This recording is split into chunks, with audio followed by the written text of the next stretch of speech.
Well, hello, listener. This episode of Romance Writers Therapy is brought to you by SimplySpellBoundEdits. Kate and I have both worked with Heather at SimplySpellBoundEdits on multiple manuscripts, and we continue to do so. So if you are looking for an editor, we definitely suggest taking a look at Heather. You can reach her at heather@SimplySpellBoundEdits.com. You can check out her website at SimplySpellBoundEdits.com. Or you can find her on Instagram, which is the way I talk to her the most. So, listener, happy editing, happy writing, and we're on with the show. All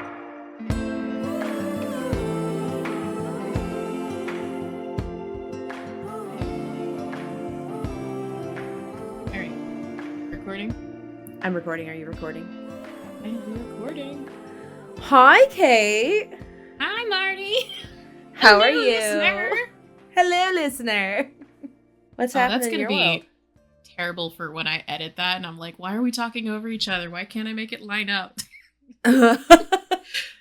It does that to me every time when I start. I'm like, are we just interrupting each other? Are we just talking over each other?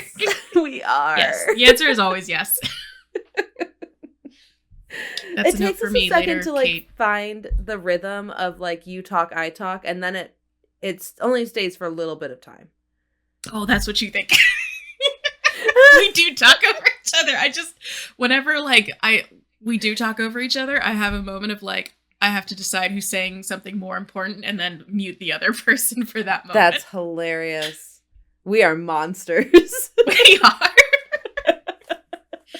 I mean, to be real, most of the time we don't just go on and on. Usually someone gives up before the other person gives up. But I think that's just natural for all conversations. Probably. I don't know. It's natural for mine. So what have you been doing? Oh, what am I? I've been working my day job. I've just been day jobbing it. I've been procrastinating on that shit. I gotta make sure they think I still work here. Yeah, no, you know what I've been doing? I told you last time, I think, that I was kind of working on Logan's book. I was also kind of working on Kathy's book. I've been pitting them against each other, trying to do my little ADHD triangulation thing where I, every time I get a little bit tired of one project, I just immediately swap to the other project. And it's ooh, brand new sparkly thing. And then 5 minutes later, when that thing's gotten boring, I go back to the other thing. And it's all right, got a fresh perspective. Because I've forgotten everything I was doing before. You had brought this up to me the other day where you're I feel like I'm just searching for the dopamine of starting something. Is that kind of what it serves to jump projects? I think a little bit. The act of putting a project down because I've had too many thoughts about things that I want for this project and the directions I want it to go in, the things I want it to accomplish, the things I want to include. And it kind of lets the things that I'm less, that it removes the clutter from my mind for me. Because the things that aren't important, and this isn't, I'm saying it, I'm it's not true as I'm saying it. Okay. Do you want to take another approach? I don't immediately forget things that ADHD is not the things that are important to you stay in your brain and the things that are unimportant to you don't stay in your brain. Yeah. I feel like that's a very, that's just something that I've gotten into a lot of fights with my mom about. She's if it was important to you, you would remember it. So I don't want to set that dichotomy up here because that's not it. But things that I've spent more time on, thoughts that I've built a lot more around tend to stay in the book because I've spent longer kind of ruminating on them. And it does kind of clear a lot of the, maybe a shiny thought that is so brand, it's shiny because it's brand new, but that's why it's attractive in the moment. But I'll come back and I'll be why did I want that? Get rid of it. It helps with I get that. Absolutely. Yeah. I totally get that.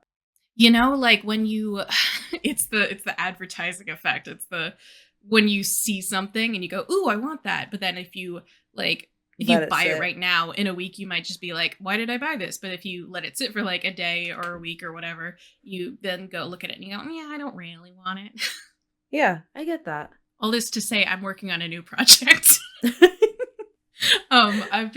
It is going to be like, it is productive work though. I promise. Because I have that little collection of 3, it's going to be 3 short stories. I have 2 of them that I've submitted to other anthologies. This one doesn't have an anthology in mind, but it's gonna like round out and bring all 3 of them together, I think. And so it's just gonna help me get closer to finishing the collection. Yeah, like it's gonna be used. People will see this thing. It's not just gonna sit in my archives and be like half-finished product I never use. Well, and I also love the idea of like if somebody has read the anthology and maybe they read both anthologies, like they might still go for this collection because there's one more thing that they haven't read, right? Well, and so putting this collection together to me is like important because I don't have a home for these other stories currently. Once the anthologies kind of reach their end limit, like their time, because it's a charity anthology, they take it down. And then someone actually emailed me like, hey, they took the anthology down and now I can't read it in KU anymore. Like, where are you going to put this story? And I was like, oh my God, I have to figure out something to do with this story. So I didn't realize anyone was actually reading it. I thought I just kind of did that as an exercise. Yeah, like for me, it was this theoretical thing no one was going to read. But like anthologies can kind of feel like that, right? Yeah. Where they're weird, nebulous. You don't know. Yeah, you don't know if anyone is actually participating in them, right? Like is any in that people are writing them or that they're reading them? Yeah, exactly. Like are people actually reading them, right? Like you don't know because it's not like your book where like people speak directly to you, right? Or like you can see sales happening. Yeah. And like, because these things are up for like 3 months at a time, like how many reviews is it really accumulating? No one's really reviewing your story directly. Exactly. If you're checking the reviews, like it could be anybody's stories, what the person's reviewing about. And that's like one of my challenges with anthologies is like because I write slow, can feel like I'm not getting any dopamine from the experience of printing in them. Right? Yeah. Because a big part of the publishing for me is people reading it and knowing that people are reading it. Right? Yeah, when people tag you in little Instagram posts that have like your book cover and then their little blurb and their reviews. Or just their thoughts or like, this is the stack of books I've read this month. Like, I love those, Absolutely. I love Me seeing too. my books in those stacks. I'm sorry I'm talking like the most. Oh, you're fine. Literally, we're just, before this call, listener, Marty says to me, listeners, sorry. You want to tell them? So listener, apparently our episode that came out on September 24th of 2024. Today, 2 hours ago. Today, yeah. I started listening to it and I'm like, who am I talking to? Like it was just my voice. Like I knew Kate was supposed to be there, but it was just my voice and I couldn't figure out like if I was just talking over Kate. It took me like a solid It took me like a solid 30 seconds to be like, nope, Kate's just not here. Kate's not here. So apparently there was like an exporting issue where it only exported my voice. And so if you are one of the couple of downloads at the very beginning and you're like, it's only one person talking here. Like, sorry? What's wrong with this? That's a play along episode. You're supposed to respond. We did that for you, listener. Yeah, like how many times have you listened to a podcast and went, actually, I would like to contribute? Yeah. And like also like, I mean, we gave you an opportunity and you could be a little more grateful about it. So no, actually, sorry, listener. So we fixed the episode. But like, so what Marty said to me is like, I'm talking so much at this episode. She just messages me that. And I went, is that what I said? Yeah, you said I'm talking so much in this episode, and I I said to it, like, I think our podcast only has my voice this week. Okay, and then my brain immediately interpreted that as like, yeah, sometimes like we have like episodes where like one of us does more talking than the other. It's okay. That's so funny because you're like ready to gentle parent this issue, or are you just talking a lot? And I'm like, okay, that's funny. I did have that moment of like, wait, it could be a technical issue. Let me check. That's so quick. Funny. But yeah, so Kate already fixed it. Life is good. If you want just the Marty version, I will email it to you. That would be so funny. Listener, that would make Guess my day what if you the other wanted just half my of the version. conversation is. Just say whatever you want in response. You Marty, can talk over me. Should I tell you how I'm doing? Yes. I am. Okay. Yes. I am also day jobbing it, but I am also, I got my edits back from Heathitor. And Heather, the editor. Yes. And so I have my outline of like the edits to do.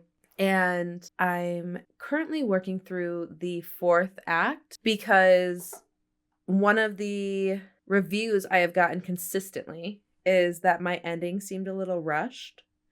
And so I'm just trying to be very mindful of not rushing the ending. I see why my endings end up being rushed because like by the end of the project, I'm so close to being done for so long that like I do just, they lived happily ever after the end, right? And then I will go, yeah, exactly. And then I will go through and like beef it up better in like edits, but it's still not great because because it's still the end of the book. And I usually start chronologically when I'm doing the edits as well, right? So this time I started in the 4th act where I have the most energy to like give this my attention. I don't feel rushed on time. I'm just doing it, right? And so, yeah, that's what I'm doing right now. Endings are just not my favorite. They aren't my favorite to read. They're so hard. Yeah, they are hard because like, I don't know, conflict's done. So like, this is like really a question I've been asking myself. And like Andrew did me a solid because we were talking about an epilogue and he's like, what's the point of an epilogue? Like if it should be in the book, just put it in the book, right? And I'm like, no, but like a lot of readers really like the epilogue because it's like, they came for the happily ever after. And so like you built the whole foundation. Now how pretty is the house on it, right? And so like that, like, but yeah, so like that analogy really helped me out to like understand reader motivation better. But yeah, endings are hard. So like what makes a good ending? Good question. I wish I knew. That's all that we have time for today. Thank you, listener. You can find me at k-prior.com and you can find Marty at martyvauthor.com. That's us. That's us. That's us. Peace, listener. Peace. Think about it. Come back next week with your findings. Yeah, I don't know. Because like it's something I am trying to do is to include like a little extra question that didn't get answered in like, because this is kind of like the wholehearted plus scene that I'm writing right now. And then there'll be an epilogue, right? But there's like a little extra question that isn't being answered so that it can be answered in this scene to give the scene more purpose. And then just like emotional resolution. Yeah.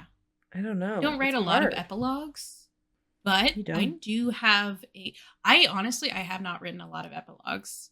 Right now for my Claws and Cubicles series, my epilogue has kind of always been a glimpse into the next book's characters. Yeah, that's right. You know? I remember that now. Which is honestly a cop-out. Like, it's like moving on to the next thing also. I literally just heard another author doing that same thing, and it's been a really great marketing technique for her. And like at the end of that little extra chapter, there's always like a cliffhanger. Yeah. So that the reader is like makes you lead it. And ravenous. I did the same thing with the Made It to My Ex book. Kind of, it doesn't start with Logan's point of view, but like it hints at what's going to go on into his story. And so like I've gotten a lot of messages, people saying, please tell me you're writing Logan's book. Yeah. Like, duh, of course. I'm not going to put this here and not write his book. What kind of sadist? Hilarious. No, but for real, I love seeing the enthusiasm. Like, I don't think it's a stupid question. But I'm not implying that it is. I'm not. We're backpedaling on our snottiness so hard. No, I'm just imagining a world where like people write books and they like throw a little cliffhanger in at the end and then they don't answer it when they come back. I mean, okay, book, when they come back. New family. I was going to say, you don't have to call me out, but... Have you done that? Well, I haven't given Truth or Dare a sequel. Oh. Well, so I do think it's... a totally valid thing. I don't want to say you have abandoned this series because I don't think you have, but I do think it's kind of got a pin in it and you're coming back to it eventually. It is definitely with a pin in it. Like, I'm checking my dashboard right now, like, because of all of my books, I do think it's, like, the least performing. I probably don't push it as much as my other books because I know it doesn't have a sequel. So, yeah, it is my least performing, but it doesn't mean, I don't know. I'm not done with it. I can see that giving I think you I will less come back to motivation. Yeah. Yeah, I clearly feel guilt about not having a sequel to it without, like, with not having, like, completed that story, right? Yeah. And so I don't push it like I should. And then, but, like, I wonder how many words I have in the draft of the sequel I started writing, because it might be closer to done than I realize. But also, like, there's a couple scenes in it I really loved. Honestly, that's the best feeling in the world. Isn't that is pretty awesome. You asked what makes a good ending. I think it's one of those things where you do kind of have to go back and reread from, like, a reader's perspective, not just, like, the writer's perspective of, like, wow, this character's being such a bitch. I hope she gets her comeuppance, you know, kind of at the end. Or this is a problem where I want to see this character, you know, who's constantly, you know, undermined their own feelings. I want to see them stand up for themselves kind of moment. And, like, see the things that maybe you don't even realize you're unconsciously laying down. But I also have a different formula for an epilogue, which was kind of just what I came up for Handle with Claire. I did kind of end up using it for the orc from The Office, because I think when I was writing it, one of the critiques we got back from our group, the critiques I got back from you and the rest of the members of the group was, hey, they should have a moment where show us the happily ever after. Show us, like, what all this was for, you know? And I think that's what the scene where they're at his apartment and then they're talking about the different, like, ways that, like, they're married by orc standards, but they're not married by human standards. And she's talking about how they have to build their way up to it. And it's cute. And they're making soup in his kitchen or something. Yeah. And it's like, the formula, I'm sorry, like, I'm, like, dangling this. No, go for it. Is I give them the itty bittiest of problems to, like, something they can deal with in a chapter, you know? Like, the problem for that one is they need to, like, check all the boxes on both of their sides, now that the whole book has just been about checking the boxes on his side. For Handle with Claire, which is not available anywhere because I want to work on it more. Sometimes I do just think about throwing it out the window and be like, you guys can have it. And people will be like, this is so off-brand for you. It really is, but, like, I love that book. I do too. I was thinking about my saltwater book. I was like, this, I might be able to just toss it out the window and it would still be on brand-ish. Yeah, for sure. Like, there's a mermaid. There's a mermaid. There's a mermaid. We qualify. For that one, it was literally just that Matt wanted to tell Claire, like, he literally just wanted to get the words "I love you" out, but he was, like, kind of hovering on the edge of, like, it's too soon. I Googled it. You have to wait 6 months and it's only been 3. Oh my gosh. That's and so then cute. she, like he's just it's like a fan fiction format of the 5 times he didn't say "I love you" and then the 6th time where he accidentally did, you know? Oh, that's, like, so cute. Yeah. I love moments like that and then just kind of stringing them together and calling it a chapter. I feel like one of the reasons why my endings, because, like, when I think about, like, my endings, I'm like, they do the full thing, right? But when I think about it, like, I do more tell than show because I'm very much, like, kind of in the character's head where they're like wrapping up the story. And so I have to kind of, like, take a step back and, like, actually take time and write like the character doesn't know the story's ending. Does that make sense? I think, yeah. Happiness is one of those really elusive emotions and it's so hard to, like, bask in it. Well, and I think also, like, we get so, like wigged out by it where we're like, ew, stop being so, like, gooey. Ugh, cooties.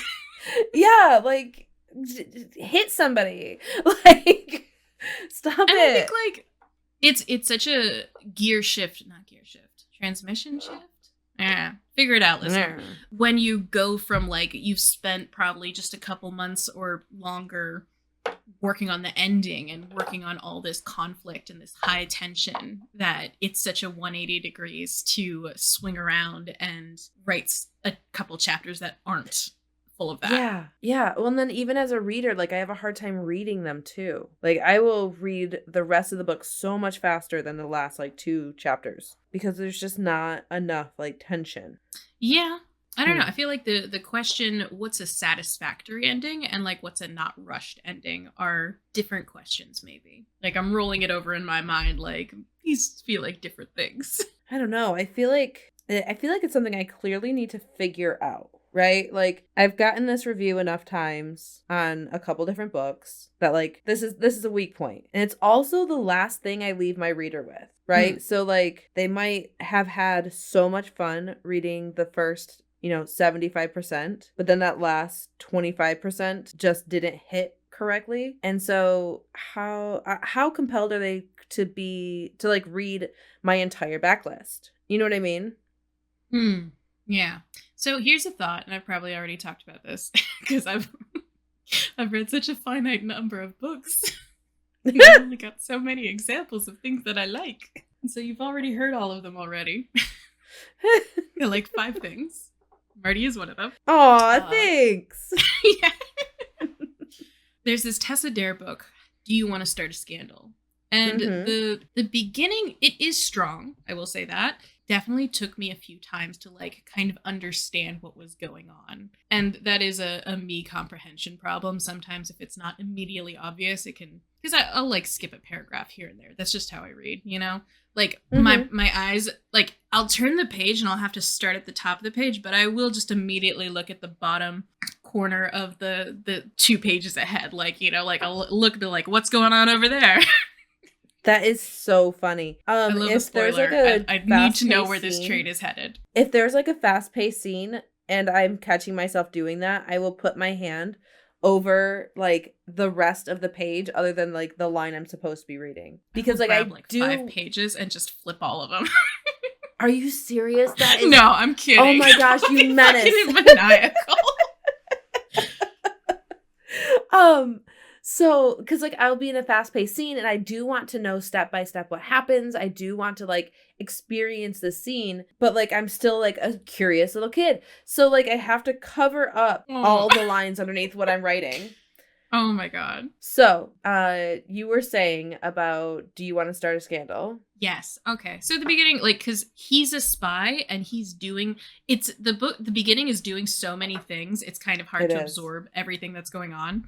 Charlotte is like this young lady. She's, constantly socially embarrassed by her mother because her mother is like Mrs. Benneting to like the extreme. She's pushing her daughter in front of other people while they're walking in order to make them like catch her and then in theory propose to her afterwards. Like it's fucking wild what she's doing. It is. And everyone's dunking on Charlotte because they think she's doing it herself, but it's just her mom pushing her in front of people. It's so she's like the most scandalous girl in all the town because of this.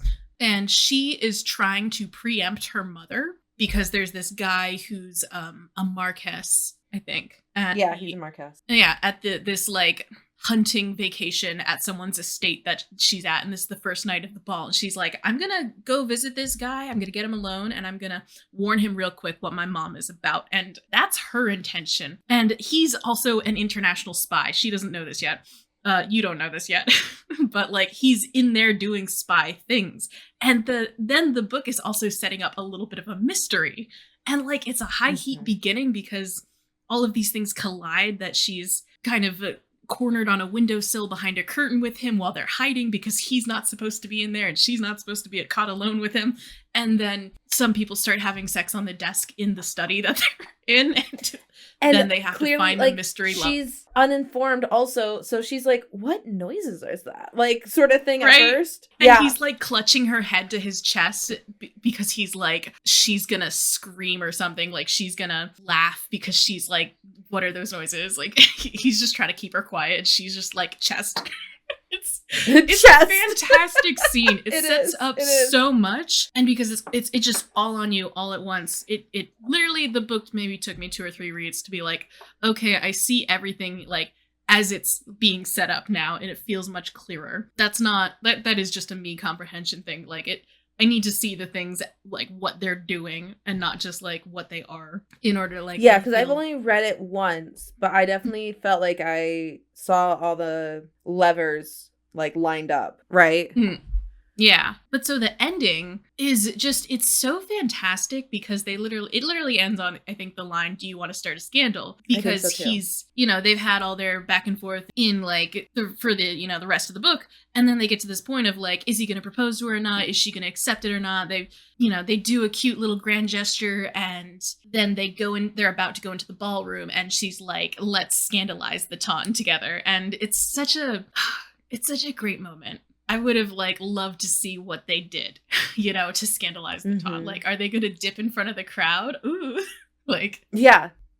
It was a great book. But at the same time, it as an ending, it felt like it's a great ending, but it also like it left me wanting more.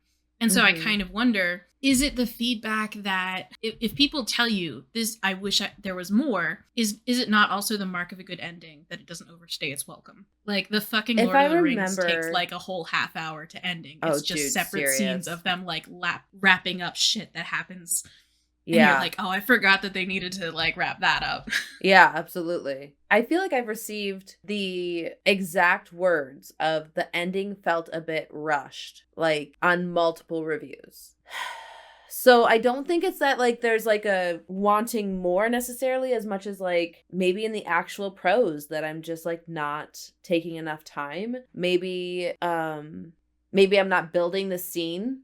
Well, to me, when someone says the ending was rushed, to me, the problem is not at the it's not the 95 to 100% mark. It's the 75 to 80 to 90% mark, And that's what I'm wondering is like, that's why I started my edits at the 4th act and like went through and looked for opportunities to, do a bit more to build the scene better, to like actually just take a little more time and add some more words so that because that's what I feel as well. Like I feel like if somebody's saying the ending felt rushed, that probably starts in the 4th act, right? Yeah, like the tail end of the middle. Yeah. Also, I know that when I get to that 4th act, I am really like, I know my feeling inside my body is like looking at the finish line and just doing that final push to get to it. So I have to assume that's the point where the ending goes off the rails, right? That at that 4th act, that's the point where like I'm no longer on our normal scheduled path. I have like taken a straight shot to the ending. And so that's why I started at the 75% mark to make my corrections. When you, every time I have a thought, like half a thought, it just immediately slips out of my head. Big mood. Yeah. I love that you say big mood now. Like, I'm glad I rubbed off on you. You did? Because that's definitely not, that's definitely not I didn't start this way. No. No. But yeah, so that's like what I'm struggling with right now. And I'm sure that these corrections I'm making are helpful, right?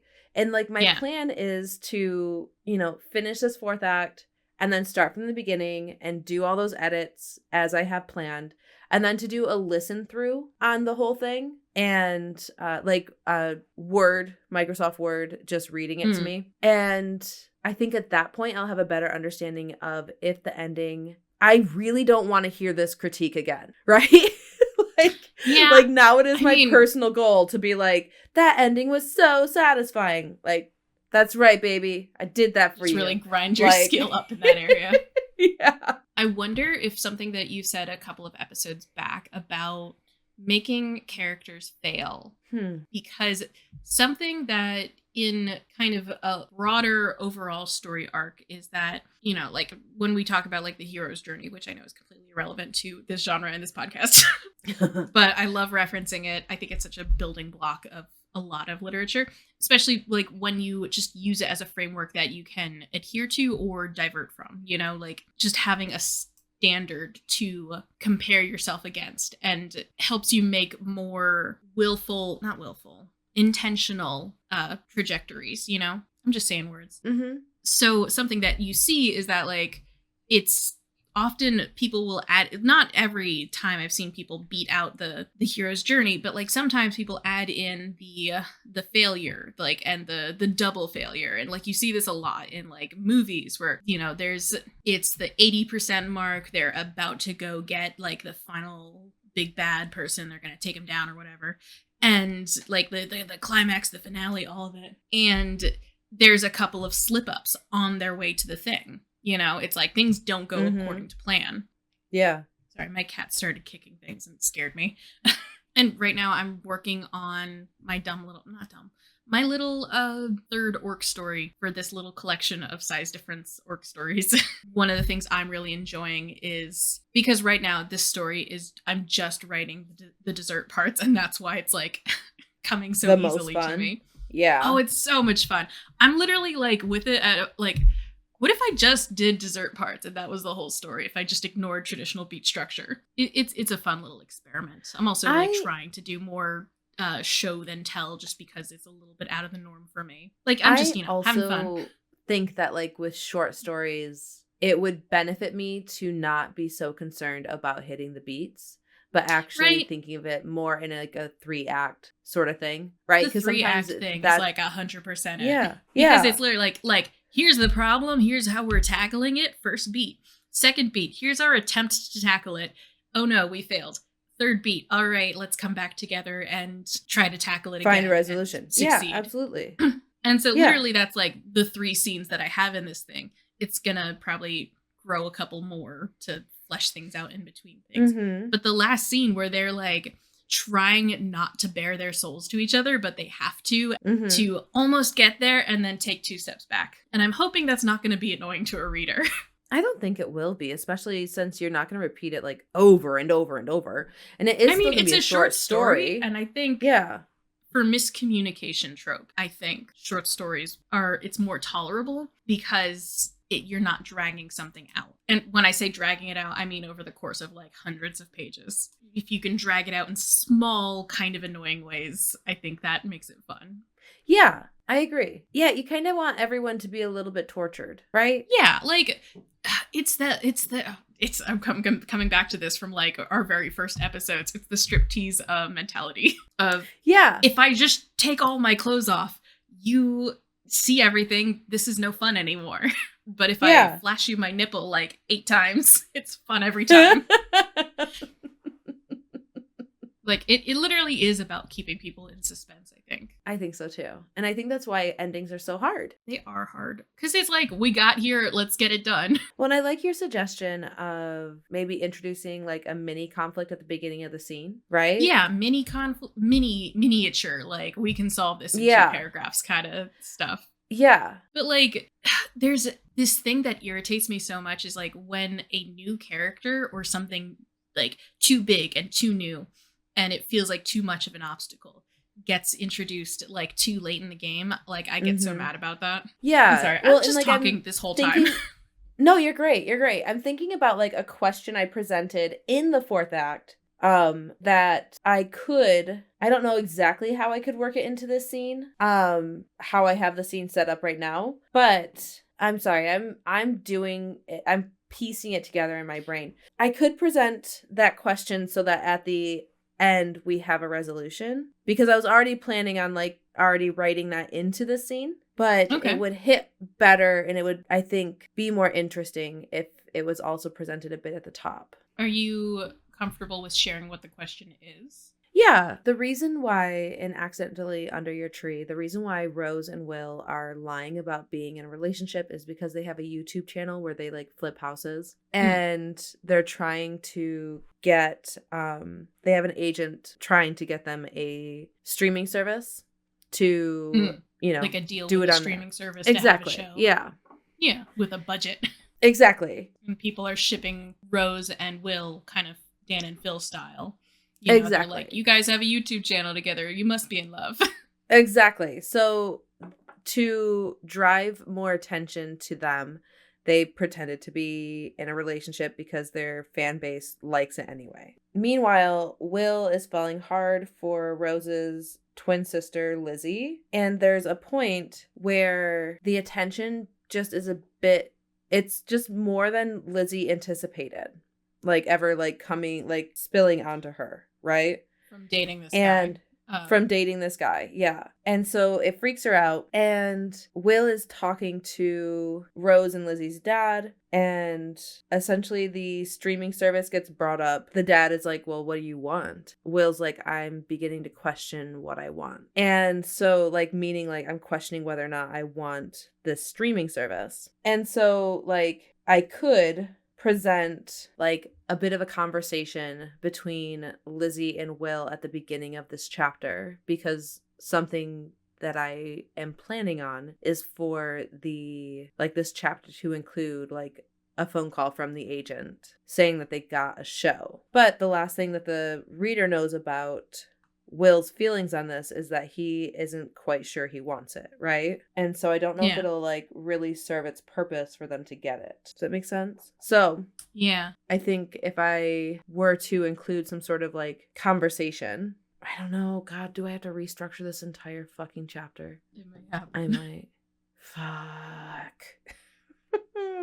I mean, you can make a copy of it and, you know, preserve the original structure just in case you don't like how it turns out. Well, and like I could still probably include like pretty much all of this. And it's not like a lot of words, only like 750 words. You know, I'm ready to move on to the next part of the editing. Like sort of thing. So, but no, I think it would work better. I might be able to actually just start the chapter a little bit earlier in the day, right? So like this scene could remain as it is. But I'm also wondering, I've been wondering if I should switch perspectives in it, because right now it's from Lizzie's perspective and I like that, but I maybe want to change it to Will's. Yeah, changing like the perspective, because like I like it to go back and forth. I try not to do doubles, but I always end up with like doubling like the same person's perspective 2 chapters in a row every now and then. Drives me nuts. I don't know if anyone actually notices it. I mean, I only notice if chapters go back and forth, I will notice that. But if you establish that pattern early, I will notice if it breaks. But if you break that pattern early, I will never think of it.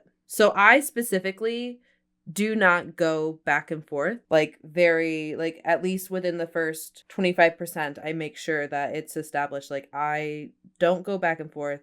I write from the perspective that like needs to tell this part of the story. I don't have any further thoughts on this. We never touched on any of the thoughts you had for this episode. I mean, that's fine. They're not like, they don't have a theme, you know? Something. Yeah, I didn't intend for us to have to talk about my subject for quite so long. No, I think like it's something we can do. Like I think we did a fairly deep dive on all the things you can do to like better your ending. You know, make sure you fire all your Chekhov's guns. Make sure you don't introduce new things too late in the game or you piss people off. Give your characters lots of like little missteps on their way to actually succeeding. You know, I think 2 or 3. Yeah, I think it's so hard to, at least something that like I've just been struggling with in my normal like everyday life is putting my finger on the things that make me happy. Like, you know, the concept of like a dopamine menu. I see it everywhere now, and kind of frustrates me when people like put things on it that feel like, well, that's not an everyday thing. You know, like that's a very special occasion kind of thing. Okay. But at the same time, like Austin and I were talking about where do we want to take like a very tiny vacation somewhere. We want to go somewhere, and we've never gone on a little vacation together that like we planned out. You know, we've tagged along with other people on, you know, their trips. And so we've been on trips together, but like, it's very much been not like someone else has an agenda and a schedule that they've put together and we're just kind of along for the ride. And so I love that you guys are like doing your own thing. Well, it's a really hard question to answer. Like, cause I don't like the beach. I don't like the sun. I don't like anything. No, but for real, like I get sunburned at the drop of a hat, and I don't like sand. So like I think the majority of vacation ideas that kind of revolve around beaches. I don't like skiing, so we're not going to go skiing. Like, I don't know. You guys are over in like the New England area. So like, I'm like, okay. I mean, Maine is so cool. Is Maine cool? Portland, Maine is gorgeous. It's so fun. I've never been there. It's really pretty. It's definitely like hipstery, right? But like you can have like really good food. There's fun little shopping to do. You're not far away from being able to like go on hikes and stuff if you wanted to do that. See, I don't want to do a sport while I'm on vacation. That's fair. I can see how that's where you and I don't meet in the Venn diagram. My next suggestion would be do essentially what you did when you came here. Find an event that you want to do, that you both want to go see, and then go there and discover that place, right? So if like Dimension 20 has like an event happening in Charleston, go to Charleston, go to the event, and then discover your space there. I guess we have gone to see Dimension 20 live. You're so funny. Well, I was just using that as an example because I know that you've went and saw it before. Oh, okay, yeah. So it was like I see where you're coming from. Yeah. Or if there's a Ren Fest that you guys like, because you guys both like going to Ren Fest. Like if there's one like again in an area that like maybe is a little bit touristy, but like I mean also kind of not. There's been plenty of places that we've gone that aren't super touristy. And we have a great time there. I'm always big on like, what kind of food can I get here? Right? Like that's why I go anywhere. Food's the easiest thing. You know, it's like, ooh, I want to go here and get this sandwich. Yeah, exactly. But that would be my thought is like, find an event you want to go to, or it's Renfest season. You could still go to a Renfest somewhere, especially if it's somewhere kind of like south where you can go and it's a bit warmer. I don't know how far you guys want to go, but I desperately want to go to New Orleans. I think that city just looks like a very cool place to be. Yeah, I don't know. I also am not much of an agenda person when traveling. I tend to, Andrew and I both are like, we wake up and we're like, what do we want to do today? And then we just find out and go. Yeah. But not planning is part of the trip for me. Not planning is important. I hate planning. My mom is very much a planner. So like every time I've been on a vacation with her, it's been we're going to do this Monday, and then Monday afternoon, we're going to do this. And then Tuesday morning, we're going to do this. And then Tuesday afternoon is reserved for like a little bit of chill time. Yeah. It's very breakneck pace of vacation. Dude. It's never felt all that relaxing. Absolutely not. And so like, I know I don't want to do that, but I'm also like, I don't want to do things. But like, how do things that make happy? It's like, so like, this is like, just like a roundabout way of saying like, it's hard to picture it like something that I like, these thoughts are going to seem like extremely unrelated. I'm so sorry, listener. So Lord of the Rings. So he like, it's kind of a mark of, I think, both Bilbo and Frodo that they kind of didn't really want to leave the Shire, right? I think Frodo also was on that. I love my home. I love my friends and family. I don't want to leave, really. But, you know, Frodo, I think, has that immense sense of responsibility that he goes on it's been forever since I read the books. I think he also had more curiosity because of all the stories he heard from. Yeah. Yeah, no, Bilbo definitely hits the note of, I don't want to leave my house much harder. Absolutely. Yeah. But like, and honestly, relatable, love it. But like, the thing that like lasts with me from Lord of the Rings is that when they get home, Frodo is so changed that he cannot live with just the peace of being home. You know, he has to leave and go to the land of the elves because but it's like that I cannot sit still and be happy. When I think of like the structure of a book, it's so hard to like imagine what you're really going through all this conflict for, you know, in books where people are like, oh, let's like go to war and like fight a bunch and adventure and like come back traumatized, you know. For an HE, I am absolutely gonna cut all this because it's not gonna I get what you're saying. I think figuring out what the HEA should look like. I think. Like, so every character has to start out in any kind of book with a I want statement. You know, they don't need to say it on page, but oftentimes they do. Across all genres, the I want, you know, the Broadway number of belting out, this is what my little heart desires at the very beginning of the play kind of moment. And whether or not you get what you want by the end is But like actually having it, wanting is always better than having in so many ways, because wanting there's tension and having there isn't. Yeah. We come back to the do you really want to buy that thing you just saw an ad for kind of moment. And I think like that's why it's so hard. But like at the same time, like I'm sorry, these are the most scattered of thoughts. No, I'm totally here for it. I'm not. Like I wish I could depart from my body right now. Like get a better brain, bitch. Like the thought of like I like your brain. I'm thinking of like what's a really satisfying purchase that I've made, and like is it something that like is that I use every day and I go, I'm glad I have this, you know, like it fixed a little problem in my life to you know, have these organizational bins where I organize my shit, or is it something that it's like it sits in the corner and I'm like, wish I hadn't impulse bought that. It's collecting dust. And when we talk about satisfying, like just because I've already talked about the purchase and impulse and all like the want that thing as kind of an analog for the reading experience, you know, like I want these characters to get together and have an HEA. Who knows? We're running over time anyway. Okay. Do you want to give a piece of writing advice? I think trying something outside of your norm is important when you're writing. If you notice that you fall into certain patterns, I think patterns only wear deeper over time. And that's not a bad thing. That can really contribute to your writing style. That can be what makes people identify a book that's very much you. But at the same time, you can beat a dead horse, you know, with that. Mm-hmm. I think it's that moving out of your comfort zone kind of thing. It's to make sure that your skills are excelling in all places that you know to look for. I also think that like now gathered, some people really like thrive on consistency. I am not one of those people.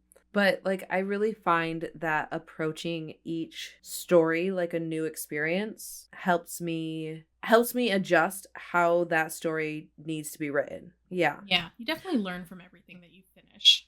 Absolutely. My piece of writing advice, identify your weaknesses, right? And like I feel like that's not the most positive direction to take this. I think it's really important to know your strengths as well. And I love the concept for like from Becca Syme and Clifton Strengths, where if you strengthen your strengths, you will get exponentially better at those things than if you try to improve upon your weakness, right?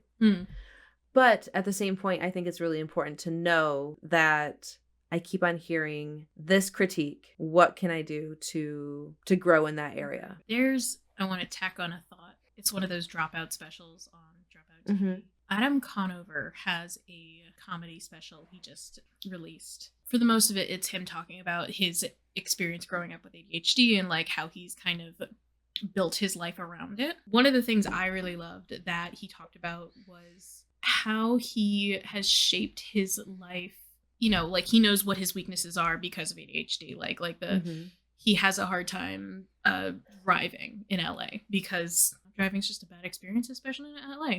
So he always takes like public transportation now, and like people always give him like weird looks about it. But like for him, it gives him the time to like read a book or do whatever he wants and like interact with other people, and it's relieved a lot of stress. So I think like identifying your weaknesses is important, not just to the extent of trying to get better at the things that you're bad at. I'm not saying you're bad at writing endings, but like, thank you, because we talk about yeah, but like in order to set up and shape your narratives or your whatever you're doing, your life, your narratives, your projects, your art, in ways that help you sidestep the things that you're bad at, you know? I think that's a really good sense? point to make. Yeah. You know, it's not necessarily about making yourself, you know, do math problems 100 times over because you're bad at math. You know, sometimes maybe it's making friends who are good at math and having them come in and help you every now and then, you know, sit down and like do something for them and they do something for you. Like the way that you build up your life. I'm so sorry. I'm just rambling. No, I get this. Because I have one more way to like kind of put it into place. There is Casey Davis. She became a TikTok sensation. She has ADHD, and she wrote this book about It's called How to Keep House When You Are Drowning. Yeah, I think I've heard that's of the this. title.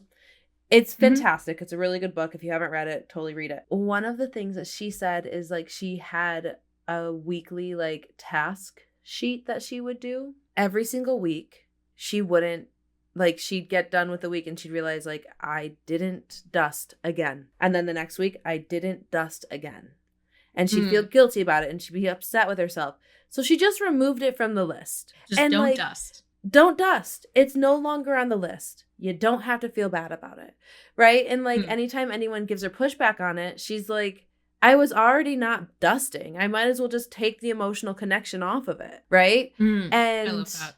I love that. And I think that that is like a far more productive way to like approach life and challenges than to be like embrace the ways that we are unique, you know? Absolutely. And embrace like the fact that some things are just challenging to you particularly, and that's okay. You can just like not I'm sorry, I dust. gotta add one more thing on.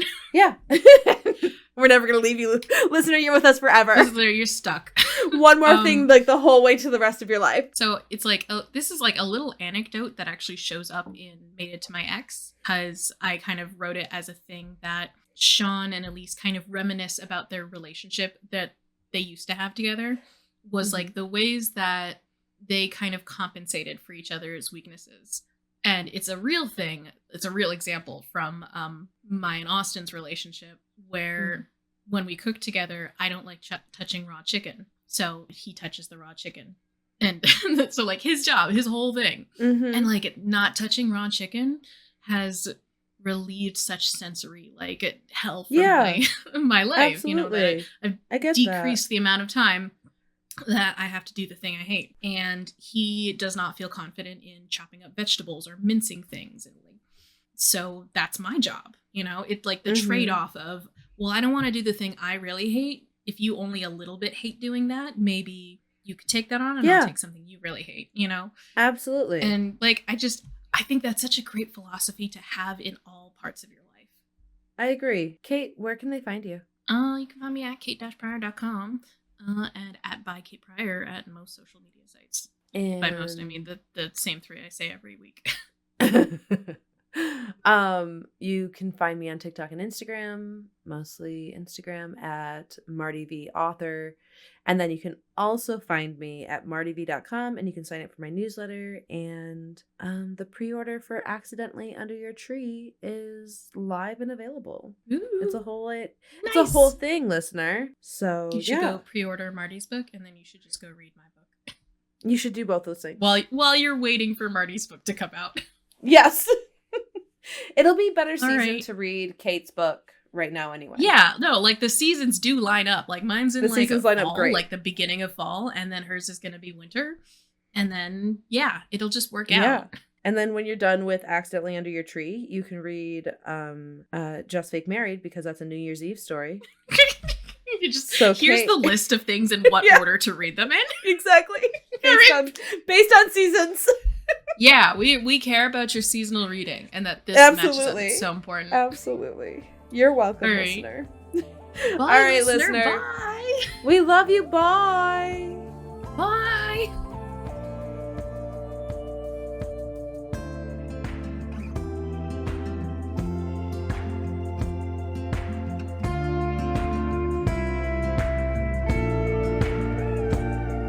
Are you being weird?